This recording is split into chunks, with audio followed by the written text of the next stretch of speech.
Maria Rita Cocciufa lascia la città dei Templi, è stata trasferita a Reggio Emilia. I microfoni della Stampa traccia un bilancio dei suoi 3 anni, pandemia, malamovida, immigrazione e gestione del servizio idrico. Da oggi tutti i cittadini che lo desiderano potranno contribuire alla realizzazione del Parco Livatino che sorgerà in Contrada Casena. Aperto un conto bancario dedicato alla raccolta di offerte personali. Pioggia da record in Sicilia, il maggio 2023 il più piovoso dal 1966, distrutte produzioni agricole. L'Interclub di Favara festeggia la conquista della finale di Champions League dei neroazzurri, che hanno vinto anche la gara di ritorno contro il Milan.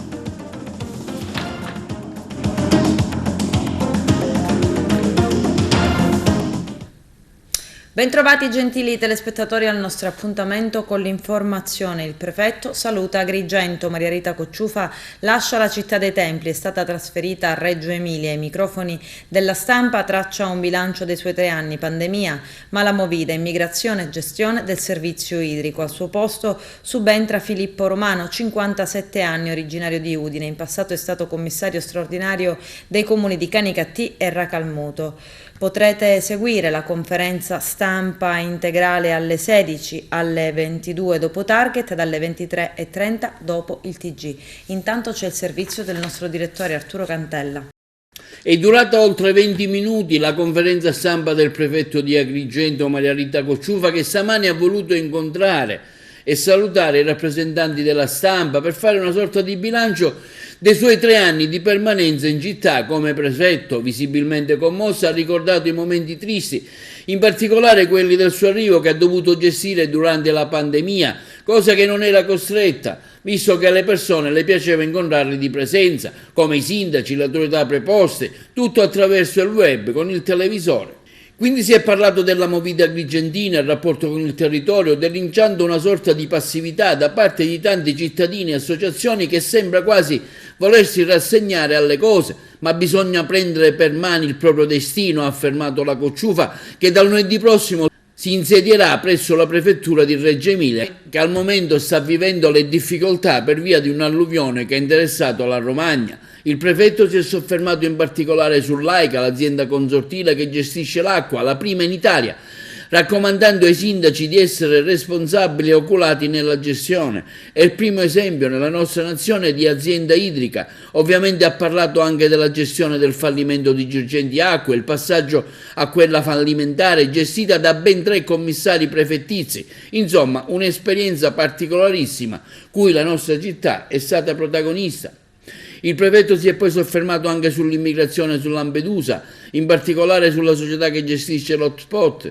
Nulla le è stato fatto mancare, siamo stati puntuali e precisi nel pagamento delle spettanze, che la prefettura gestisce centinaia di rapporti legati a tale fenomeno, come ristoranti, alberghi, pullman, insomma tante attività che rappresentano anche uno spaccato della nostra economia.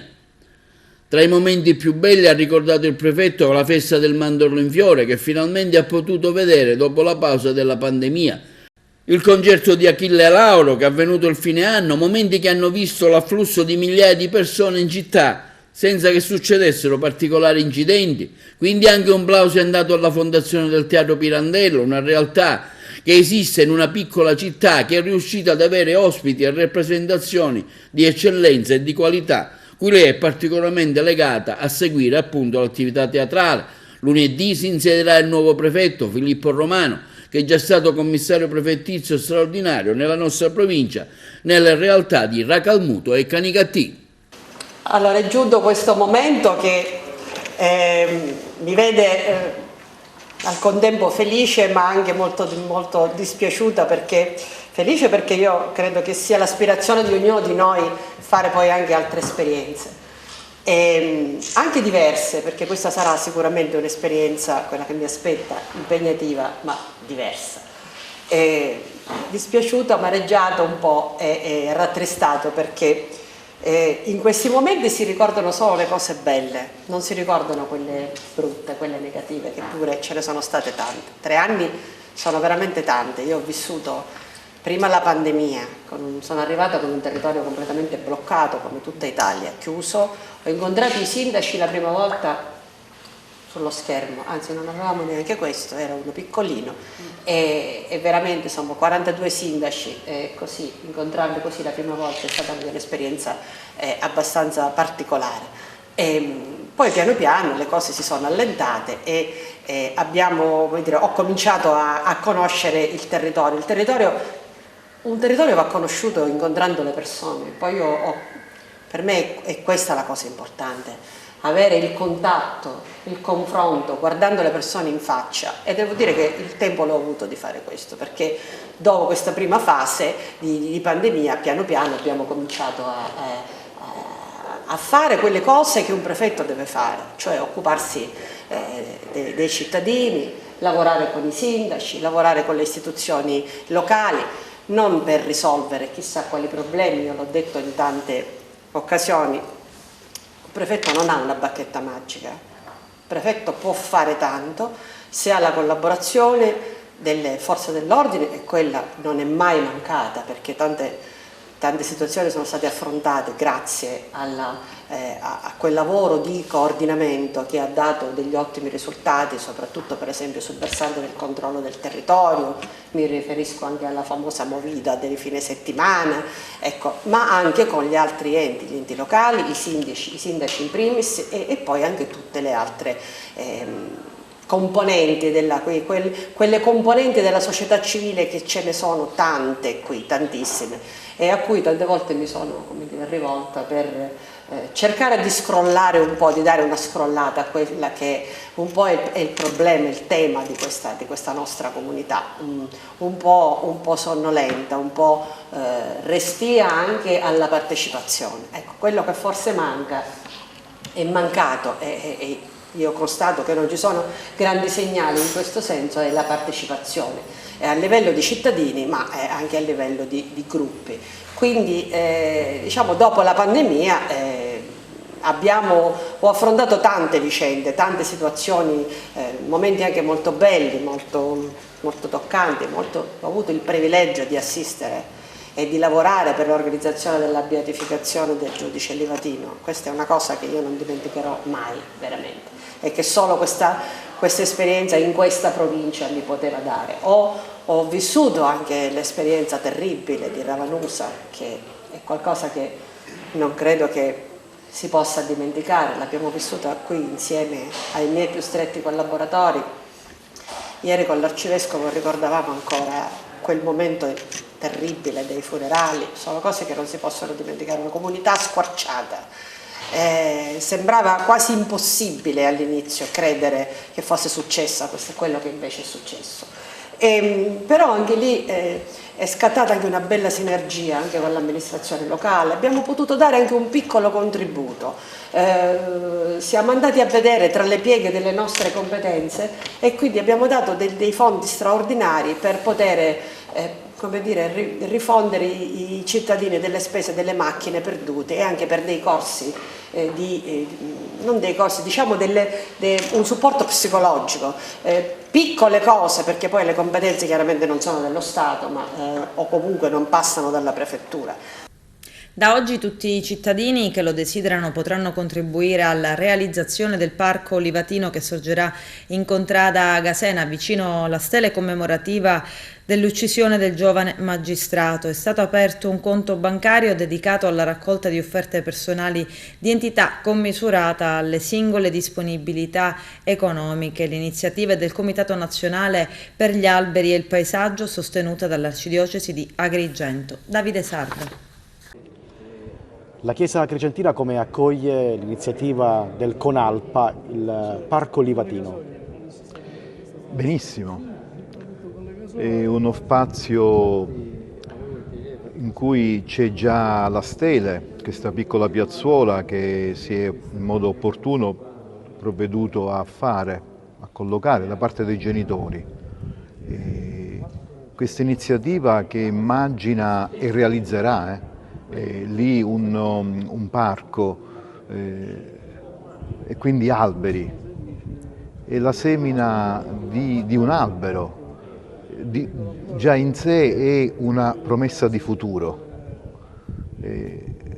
L'albero noi lo troviamo in tante scene di vita. dagli alberi della creazione e poi così via, tante vicende della letteratura, della teologia, incontriamo la figura dell'albero. Un albero affascinante è l'ulivo sicuramente, no? Così come il melograno. Sono alberi che oltre a dare frutti, a dare vita, ricordano che della vita bisogna avere cura e fare un parco, piantumare degli alberi in quello spazio che è stato bagnato dal sangue, veramente è una promessa di vita e di futuro. Il comune di Joppolo a portata di smartphone, scopriamo perché con il nostro direttore Arturo Cantella. Siamo al comune di Joppolo Giancaxio con il sindaco Portella. Oggi si presenta l'app del comune, una applicazione importante che segna il percorso di un comune di Joppolo sempre al passo con i tempi.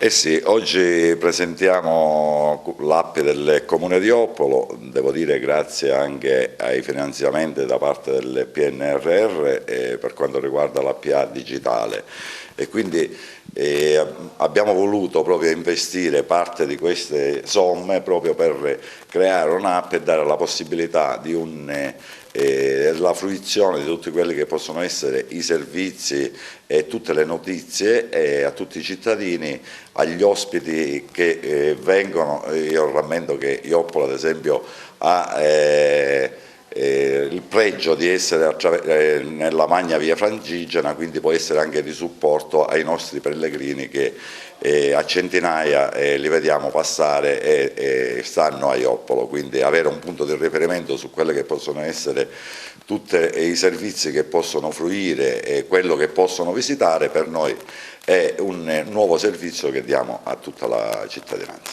A pochi giorni dalla fine del suo mandato, insomma, fa questo regalo ai cittadini, Sindaco. Facciamo anche un breve bilancio di questi 5 anni di sindacatura con l'occasione. Vabbè, questo diciamo, non è un regalo, è qualcosa su cui abbiamo lavorato da tempo perché abbiamo avuto approvati proprio con la PA digitale e abbiamo presentato 7 progetti e tutti e 7 sono stati approvati, tra cui c'era questo proprio dell'app. E diciamo, dopo 10 anni è giusto che si ceda il passo alle nuove leve. Devo dire che c'è un bilancio molto positivo. Qualche giorno fa abbiamo inaugurato qualche giorno fa l'altra parte del Parco Natura. A giorni dovremmo inaugurare, che sarà installata diciamo, la palestra all'aperto, che sempre attraverso le somme del PNRR Joppolo a cui ha partecipato. Abbiamo avuto l'altro giorno, e questo lo voglio dare come notizia diciamo, in anteprima, perché eravamo stati finanziati come Borghet con Joppolo, Sant'Angelo e Santa Elisabetta per 2,5 milioni. L'altro ieri il Ministero della Cultura ci ha notificato che ci sono 1.229.000 euro per le imprese che vogliono presentare a supporto del progetto che abbiamo come comuni e quindi anche questo sarà qualcosa che lasceremo, questa amministrazione lascerà alla cittadinanza di Joppolo. Tra le cose che io vorrei ricordare è che Joppolo è stato sempre in testa per le marce sulla legalità. Eh sì, quest'anno non l'abbiamo fatta, devo dire c'è stata questa interruzione, ma negli anni ogni anno è stata sempre, e proprio ieri, guardi, a proposito di legalità, abbiamo approvato in Consiglio Comunale la partecipazione al costituente consorzio per la legalità voluto fortemente anche dal prefetto e Joppolo proprio ieri sera abbiamo fatto l'ultimo Consiglio Comunale e abbiamo approvato l'adesione, il regolamento, lo statuto e tutto. Joppolo, io da questo punto di vista sono stati 10 anni che proprio sulla legalità e la trasparenza ci siamo spesi. Anzitutto i cittadini possono andare sugli store già da stamattina, da oggi, e scaricare l'app Joppolo Giancaxio, si chiama semplicemente col nome del comune. All'interno troveranno tutte le funzioni, tutti i servizi dedicati o ai visitatori o ai cittadini che riguardano appunto il territorio comunale. Ma questo è solo l'inizio di un percorso che ci porterà ad inserire via via nel tempo tutte quelle funzioni che possono essere più utili per la collettività, che nascono dalle esigenze del Comune stesso. Infatti oggi pomeriggio proprio cominceremo con l'inserimento della piattaforma per il bike sharing, per il noleggio delle biciclette, ma è solo un esempio di tutto quello che si potrà fare su questa piattaforma digitale, che segna proprio una transizione verso il digitale del fare, il digitale che si chiede, ma sì, facciamo la transizione, ma per fare che? La Camera dei Deputati ha approvato un ordine del giorno di cui è primo firmatario il parlamentare agrigentino Calogero Pisano, che impegna il Governo nazionale a valutare l'inserimento nei contratti di programma con Ferrovie dello Stato di opere di velocizzazione della tratta ferroviaria Palermo-Agrigento. Vediamo. 16 maggio 2023, un altro punto a favore per la nostra provincia. Oggi è stato votato da parte del Governo e tutta la maggioranza un ordine del giorno che riguarda la nostra provincia, soprattutto rete ferroviaria. All'interno del decreto Ponte abbiamo votato la velocizzazione della tratta Agrigento-Palermo e Agrigento-Messina. A voi il video. Dunque agli ordini del giorno. Invito il rappresentante del Governo ad esprimere il parere. Numero 2 Pisano. Il parere è favorevole, subordinato all'accoglimento della seguente riformulazione. Impegna il Governo a valutare l'opportunità di inserire nei contratti di programma con RFI in maniera prioritaria una serie di opere correlate utili ad un maggior completamento dell'opera di collegamento della Sicilia alla Calabria, tra cui la velocizzazione per i tratti Palermo-Agrigento-Messina ed Agrigento-Palermo. Ordine del giorno numero 2 Pisano, parere favorevole previa riformulazione. Onorevole Pisano. Accetto e chiedo di metterlo ai voti. Accetta? Sì. Ok. Pongo in votazione l'ordine del giorno numero 2 Pisano come riformulato dal Governo, quindi con parere favorevole del Governo. La votazione è aperta. Votazione chiusa.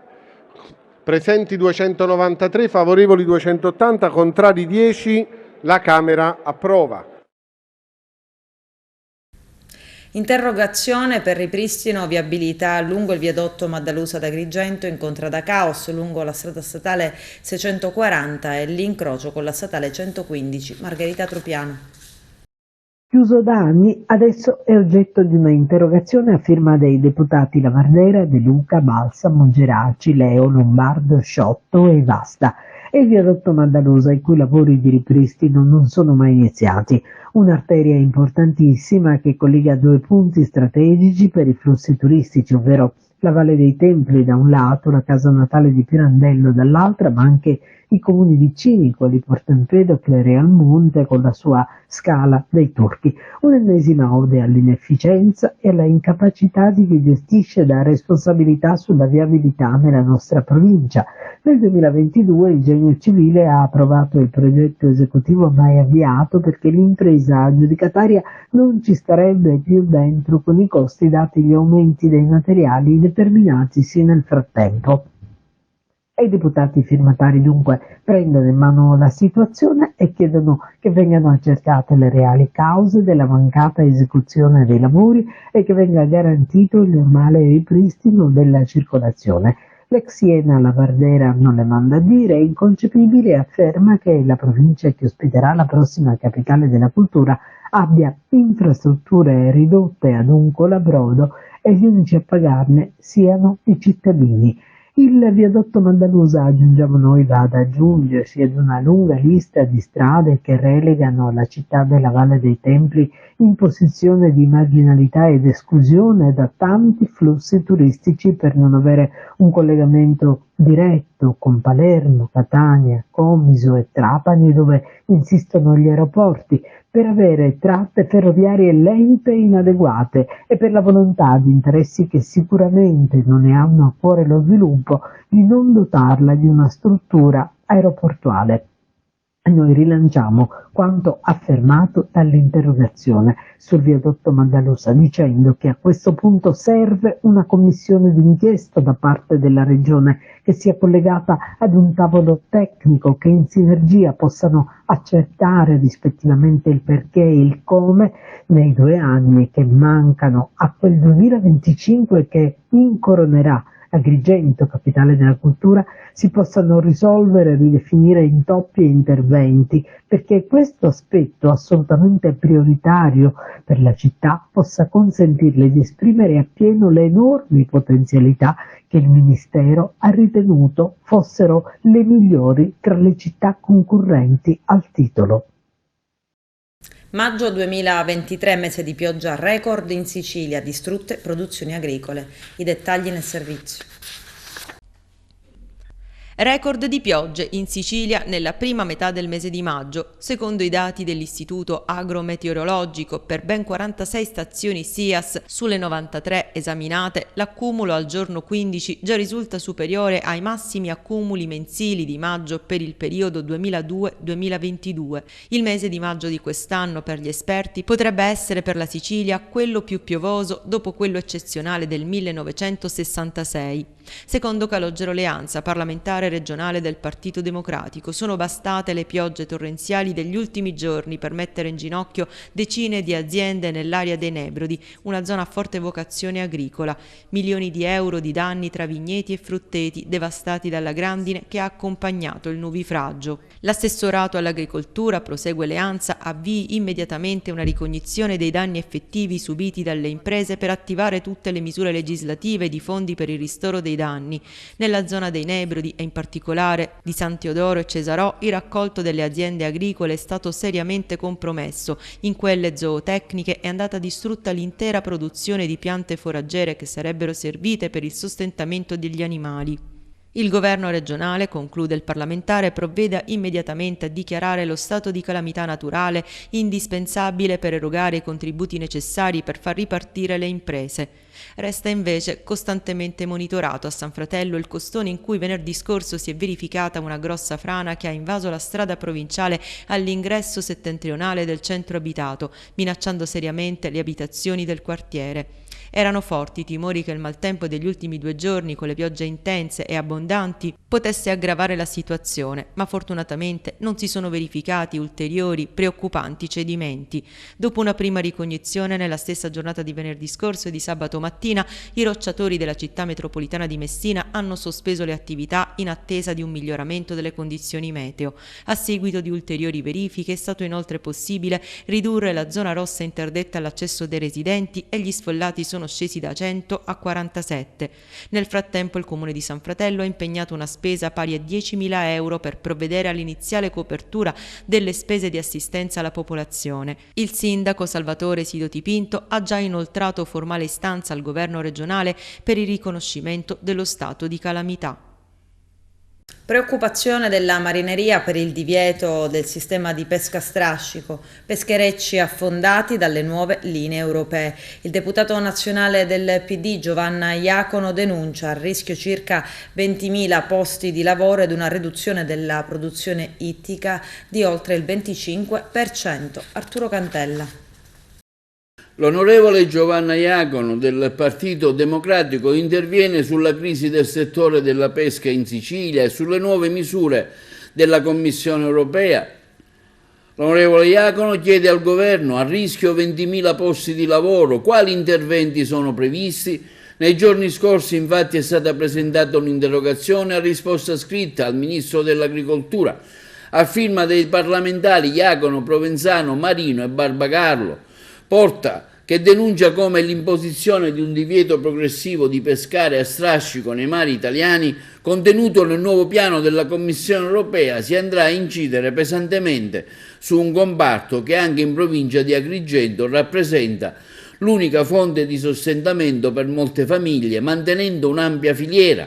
Il piano di azione, scrive la parlamentare agrigentina Iacono, rischia di indebolire ancora di più il settore della pesca, di danneggiare fortemente le marinerie italiane, già pesantemente colpite dall'attuale crisi economica e di favorire l'importazione di pesce dai paesi stranieri del bacino del Mediterraneo, che risultano non sottoposti a tali limiti. Le organizzazioni di categoria e del settore denunciano che sono a rischio circa 20.000 posti di lavoro, con una riduzione della produzione ittica di oltre il 25%.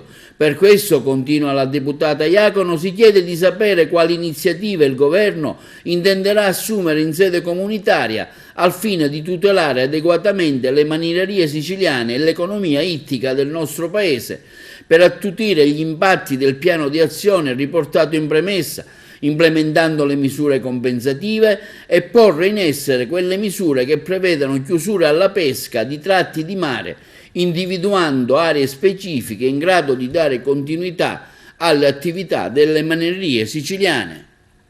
Crisi vitivinicola, Lega Coop, occorre ristabilire un equilibrio fra domanda e offerta con una strategia di medio periodo. Vediamo. La Lega delle Cooperative Sicilia Agroalimentare interviene sulla crisi vitivinicola. Occorre ristabilire un equilibrio tra la domanda e l'offerta con una strategia di medio periodo, ma senza eludere la distillazione di crisi per gestire l'emergenza. Le giacenze di vino in cantina e le difficoltà di mercato confermano la crisi su cui versano molti territori a vocazione vitivinicola, compreso la Sicilia. Questa situazione di crisi, a pochi mesi dalla nuova campagna, costituisce un elemento di preoccupazione che va affrontata con tutti gli strumenti in grado di dare sollievo anche alle nostre cooperative. Questo quanto ha affermato Domenico Pissone nella sua qualità di coordinatore della Presidenza dell'Agroalimentare e della Pesca Lega Coop Sicilia, e da Filippo Parrino, presidente di Lega Coop Sicilia. Secondo gli ultimi dati di giacenza disponibili che pubblicati dal Ministero dell'Agricoltura, al 31 marzo erano presenti in cantina 60 milioni di ettolitri, un'eccedenza rispetto al 31 marzo dell'anno precedente di circa 3 milioni di ettolitri. In termini percentuali parliamo di oltre il 5%. Siamo convinti, unitamente a Lega Coop Agroalimentare Nazionale, hanno eseguito Pistone e Parrino, che sia necessario quindi programmare una strategia di medio e lungo periodo per ristabilire un equilibrio tra la domanda e l'offerta. È pertanto necessario, a nostro avviso, valutare a livello nazionale le necessità regionali, le cautele e le modalità di attuazione quanto più mirate in considerazione delle esigenze del territorio e del budget a disposizione, per evitare che l'applicazione della misura a prezzi eccessivamente bassi e quindi non congrui possa generare distorsioni di mercato. Il vino e la quantità del nostro vino rappresentano una delle eccellenze del nostro territorio e come tali vanno quindi salvaguardati e valorizzati, questo secondo la Lega Coop Agroalimentare Sicilia. Il Museo Diocesano di Agrigento, ma anche tutto il percorso Arte e Fede, presenta lo stato di fatto della progettualità in atto per l'accessibilità, obiettivo l'inclusione. Vediamo. Oltre lo scivolo, una giornata oggi di confronto con gli studenti sia nel mattino che nel pomeriggio per discutere di tematiche di inclusione e di accessibilità molto importanti. Ce ne parli, direttrice? Questa giornata ricade all'interno di un progetto nazionale promosso dall'Ufficio Beni Culturali della CEI che si propone di riflettere sul tema delle barriere non solo architettoniche ma cognitive e sensoriali. Infatti oltre lo scivolo, andare oltre quelle che sono appunto le chiare barriere architettoniche che noi solitamente vediamo, tante barriere cognitive e sensoriali che meritano attenzione e questa giornata cerca di conciliare la tecnologia al vantaggio di questi disagi, come la tecnologia ci può aiutare. Ovviamente l'era digitale ha cambiato il nostro modo di vivere, ha trasformato proprio il nostro modo di essere, dove ci porterà? E allora questo tende a riflessione su queste tematiche che stanno trasformando il nostro modo di vivere. La tecnologia deve migliorare questi disagi e il Museo Diocesano è già da anni impegnato in questo lavoro, infatti con la stampa 3D si è uniformato a diversi progetti per proprio l'abbattimento delle barriere sia architettoniche che cognitive, ma c'è tanto lavoro ancora da fare e questo è un punto di partenza che meriterà sicuramente altre giornate di approfondimento. Benefici fattivi quali saranno? Sicuramente aggiungere alle barriere architettoniche, alle barriere linguistiche, altre barriere cognitive, tra l'altro in intesa con progetti di didattica che il museo porta avanti da ormai un decennio. Abbiamo visto tanti giovani che vogliono vivere la bellezza dell'arte e affrontarla superando i disagi specialmente cognitivi, e questo è un modo per poterle affrontare e cercare di superarle attraverso il digitale. Quindi in questo caso diventa uno strumento utile per poter veramente migliorare lo stile di vita e soprattutto l'accesso del nostro patrimonio culturale. Il museo ormai è diventato un punto di riferimento anche per il turismo itinerante di chi viene ad Agrigento. Sì, sicuramente, infatti questo progetto non riguarda solo il Museo Diocesano, ma un percorso di arte e fede, e quindi il Modia sul Colle, e quindi pensare, vivere la città medievale come veramente un museo a cielo aperto, comprendendo la chiesa di Santa Maria dei Greci e la cattedrale, e nonché il Museo Diocesano.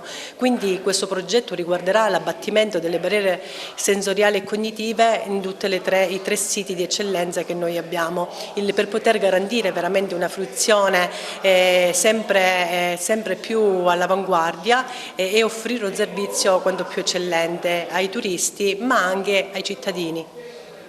Come hanno appreso i ragazzi questa lezione? I ragazzi sono entusiasti, tra l'altro abbiamo coinvolto due classi, una dell'indirizzo classico e l'altra dell'indirizzo musicale, che hanno due componenti tra gli alunni diversamente abili, e quindi è un'occasione anche per mettere in pratica ciò che loro quotidianamente vivono, e questa iniziativa straordinaria organizzata dal Mudia sicuramente ci dà l'opportunità di vivere anche altri spazi e di conoscere le nuove tecnologie e quello che è i nuovi percorsi che si stanno programmando per il Mudia possono offrire alla città e ai nostri allievi. Ma anche conoscere il Mudia, che è un'eccellenza della nostra città. Sì, certamente, Agrigento non è solo valle, Agrigento è valle, è centro storico, è costa, quindi bisogna conoscere a 360 gradi, e sicuramente il percorso organizzato dalla Curia di Agrigento, dal Mudia in particolare, è un'occasione interessantissima per conoscere le nostre origini e quello che la nostra città ci offre.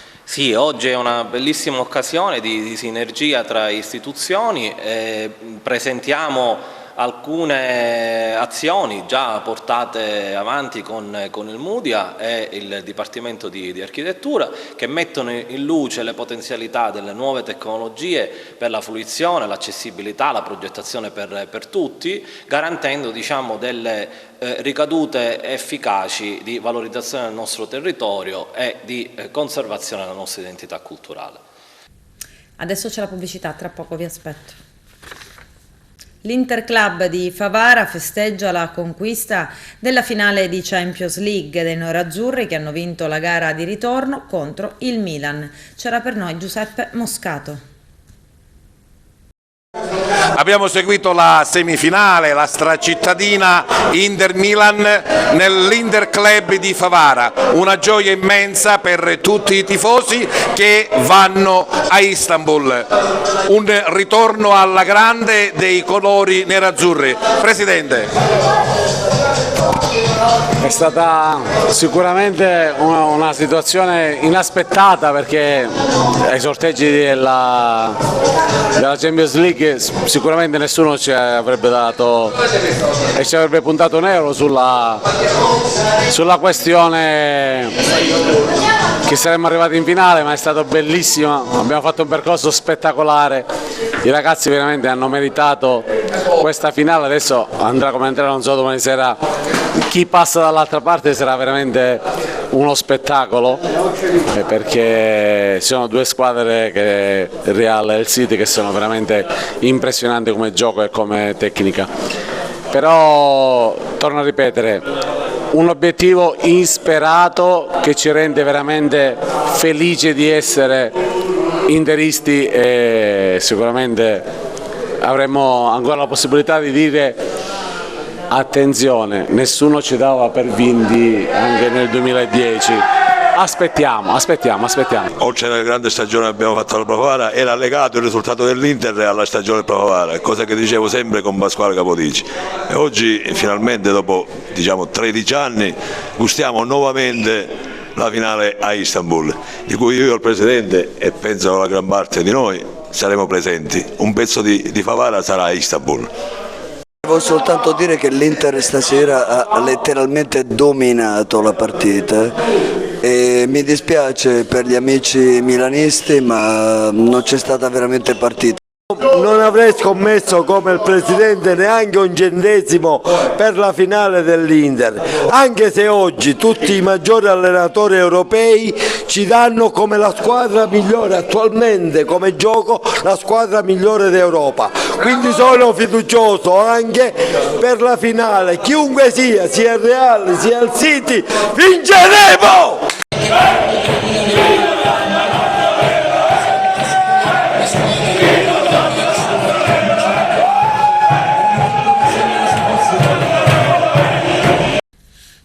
Il Castello Branciforti di Racuja nel Messinese è protagonista della seconda giornata nazionale dei castelli. C'è il servizio. Si sono conclusi gli eventi in Sicilia della 24esima edizione delle Giornate Nazionali dei Castelli. A Racuja la fortificazione appartenuta alla famiglia Branciforti e oggi del comune è tornata ad essere luogo di socialità e cultura per la comunità nebroidea. L'iniziativa è stata promossa dall'Istituto Italiano dei Castelli Onlus, che ha organizzato giornate di studi, approfondimenti e visite di questi luoghi ricchi di storia. A Racuja la giornata si è aperta con un seminario all'interno della sala conferenze della fortificazione dedicata alla memoria dell'avvocato Nunzio Astone, che tra gli anni 80 e 90 è stato fautore dell'acquisto della struttura da parte del comune e si è prodigato per portare avanti un 20ennale restauro. La tavola rotonda è stata aperta dal sindaco di Racuja Ivan Martella e dal presidente dell'Istituto Italiano dei Castelli Micaela Dal Contres Marullo, tra i relatori anche il contrammiraglio Santo Giacomo Le Grottaglie, delegato per la provincia dell'Istituto Italiano dei Castelli. L'architetto Mirella Vinci, soprintendente ai beni culturali e ambientali di Messina, ha tratteggiato un'analisi sulla storia e sull'architettura del castello di Racuja, mentre il professore Biagio Ricciardi ha curato una breve storia della famiglia Branciforti in Sicilia. La figura dell'avvocato Nunzio Astone è stata ricordata dalle figlie Maria Annunziata e Antonella, docenti dell'Università di Messina. A Sinagra un corso per gli amanti di giardinaggio. Vediamo. Da sempre forniamo i garden che amano le cose fatte bene. Noi vivaisti siamo obbligati per legge, oltre che per etica, a garantire delle piante sane. Ce lo impone la legge, ce lo impone l'etica, perché il piacere più grande che noi abbiamo nel nostro lavoro è quello di donare vita. Si è tenuto a Sinagra un simposio verde dedicato alla corretta scelta e gestione delle piante, qualità normative e impiego di pratiche sostenibili nel giardino domestico. I lavori sono stati aperti da Michele Isgrò, contitolare dell'azienda vivaistica Olivia Plant di Terme Vigliatore, che ha focalizzato il proprio intervento sulla riproduzione e salute delle piante da vivaio, regolamentata da precise normative fitosanitarie europee. A seguire il dottor agronomo Santino Agnello ha proseguito relazionando sulla scelta delle piante in funzione alle esposizione, alle caratteristiche pedoclimatiche della zona di collocazione e sulle varie tecniche di riproduzione delle piante, seme, talea, margotta, micropropagazione in vitro. L'incontro, tenutosi nella sede della Proloco di Sinagra nell'ambito del corso di giardinaggio, è stato organizzato dalla famiglia Russo Pintabona in collaborazione con la Proloco e il comune di Sinagra, ideato per ricordare la signora Rosina Pintabona, cittadina sinagrese amante dei fiori e delle piante, mancata alcuni anni fa. Bella iniziativa con relatori molto qualificati che riescono a trasferire la loro passione anche ai meno avvezzi, ha dichiarato il presidente del Consiglio Comunale, dottor Michele Orifici, presente in sala con diversi componenti dell'amministrazione comunale, l'assessore Marzia Mancuso e i consiglieri comunali Angela Faranda e Leo Agnello. Numerosi ed entusiasti partecipanti che hanno preso parte attivamente, ponendo domande e curiosità prontamente soddisfatte. Soddisfazione per la presidente della Proloco, dottoressa Enza Mola, impegnata anche ad accogliere un folto gruppo di turisti stupiti dalle fioriture e dai vicoli di Sinagra che hanno definito paese fatato. In chiusura la dottoressa Antonella Russo ha ringraziato i relatori e partecipanti ricordando l'ultima lezione del corso di giardinaggio che si terrà nel mese di giugno. L'incontro si è concluso con una degustazione di dolci e prelibatezze locali.